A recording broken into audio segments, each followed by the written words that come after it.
Hi friends, நம்ம சேனலில் இன்றைக்கி முருங்கைக்கீரை வறுவல் கசப்புத்தன்மை இல்லாமல் எப்படி செய்கிறதுன்னு பார்க்க போகிறோம். அதுக்கு ஸ்கிப் பண்ணாமல் வீடியோவை பாருங்கள், இந்த மாதிரி எப்படி செய்கிறதுங்கிறத. அதுக்கு முதல்ல கடாயை நான் அடுப்பில் வச்சுக்கிறேன். வச்சுட்டு எண்ணெய், தாளிக்க தேவையான எண்ணெய் ஊற்றிக்கிறேன்.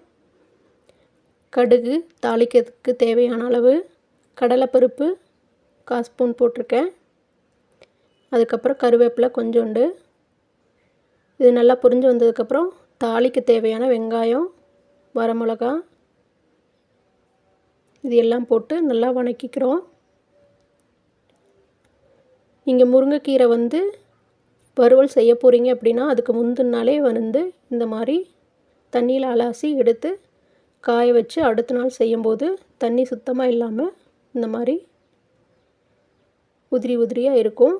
இந்த ஸ்டேஜில் நீங்கள் எடுத்து வறுக்கலாம். வறுத்தீங்க அப்படின்னா கொஞ்சம் கூட கசப்புத்தன்மை இல்லாமல் குழந்தைங்க முதற்கொண்டு நல்லா சாப்பிடும். அதே சமயம் ஒரு இலையோட ஒரு இலை ஒட்டாமல் நல்லா உதிரி உதிரியாக வரும். பார்க்குறக்கே அழகாக இருக்கும். தேங்காய் பூ போட்டு வணக்கும்போது அவ்வளோ அழகாக இருக்கும். நீங்கள் செஞ்சு பார்த்து சாப்பிட்டு சொல்லுங்கள் எப்படி இருக்குன்னு. இப்போ நம்ம வணக்கினதுக்கப்புறம் 1 ஸ்பூனு உப்பு போட்டுக்கிறோம்.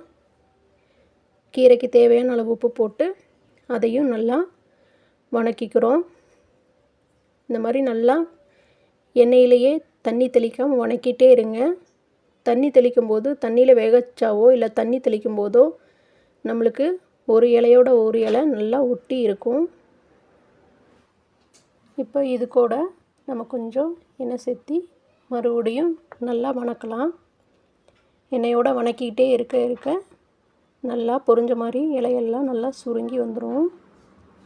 அது வரைக்கும் நல்லா வதக்கிக்கிட்டே இருக்கணும். நம்ம இந்த கீரையை தண்ணியில் போட்டு வேக வச்சு அதை வடித்து செஞ்சோம் அப்படின்னா அதில் இருக்கிற சத்தெல்லாம் தண்ணியிலேயே போயிடும். இப்படியே ஸ்ட்ரெயிட்டாக நீங்கள் வதக்குனீங்க அப்படின்னா, எண்ணெயில் மட்டும் அப்படியே வதக்குனீங்க அப்படின்னா இதோட முழு ஸ்ட்ரென்த்து நம்மளுக்கு கிடைக்கும். இந்த கீரையை வதக்கி கர்ப்பிணி பெண்கள் முதல் கொண்டு பெரியவங்க வரைக்கும், குழந்தைங்க வரைக்கும் சாப்பிட்லாம். கொஞ்சம் கூட அந்த கசப்புத்தன்மை இருக்காது, நல்லாயிருக்கும். குழந்தைகளுக்கு நல்லா தேங்காய் அதிகமாக போட்டு செஞ்சு கொடுத்தீங்க அப்படின்னா நல்லா சாப்பிடுவாங்க. இதில் அயர்ன் ஸ்ட்ரென்த்து நிறையா இருக்கிறனால உடம்புக்கும் நல்லது. நீங்கள் வீட்டில் செஞ்சு பார்த்து கர்ப்பிணி பெண்கள் இருக்கிற வீட்டில் செஞ்சு கொடுங்க. இந்த மாதிரி வதக்கிட்டே இருக்கிறதுக்கு கொஞ்சம் டைம் எடுக்கும்.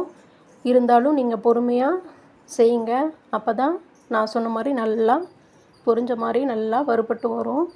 இல்லை அப்படின்னா இலை ஒன்றோட ஒன்றா ஒட்டிட்டு ஒரு மாதிரி சாப்பிட்றக்கு மொந்தமாக இருக்கிற மாதிரி இருக்கும். நல்லா இலை சுருங்கி தனித்தனியாக பிரிஞ்சு நல்லா சாப்பிட்றக்கு நல்லா முறுமுறுன்னு வரும். அது கொஞ்சம் டைம் எடுக்கும். இந்த மாதிரி நல்லா தனித்தனியாக இலைகள் இருக்கிற மாதிரி நல்லா வதக்கி விட்டுக்கிட்டே இருங்க. அப்பப்போ எண்ணெய் கொஞ்சம் ஊற்றி லைட்டாக வறுபட்டே இருக்கணும் கீரை. இந்த மாதிரி நல்லா இலையெல்லாம் சுருங்கி வர அளவுக்கு நல்லா வதக்கிக்கிட்டே இருங்க. இந்த மாதிரி வந்ததுக்கப்புறம் நம்ம துருவி வச்சுருக்கிற தேங்காவை 1 கப்பு நான் போட்டுக்கிறேன். இந்த மாதிரி துருவி வச்சுருக்கிற தேங்காவை போட்டு நம்ம அதையும் நல்லா ஒரு 10 நிமிஷத்துக்கு வதக்கி விட்டுக்கணும். தேங்காயோட இது இன்னும் ஒரு 10 நிமிஷம் வேகும்போது சாப்பிட்றதுக்கு நல்லாயிருக்கும்.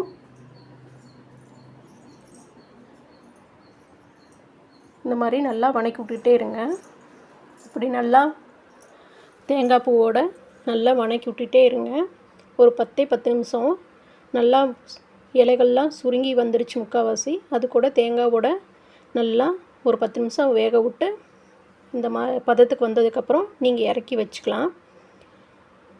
அது வரைக்கும் ஒரு 5 நிமிஷம் வதக்கி விட்டுட்டு நீங்கள் அதுக்கப்புறம் அடுப்பை ஆஃப் பண்ணிட்டு இறக்கி வச்சுக்கலாம். இப்போது முருங்கைக்கீரை வறுவல் ரெடி. இந்த மாதிரி செஞ்சு பார்த்து எப்படி இருக்குன்னு எங்கள் சேனலுக்கு லைக் பண்ணுங்கள், ஷேர் பண்ணுங்கள், சப்ஸ்கிரைப் பண்ணுங்கள். Thank you friends.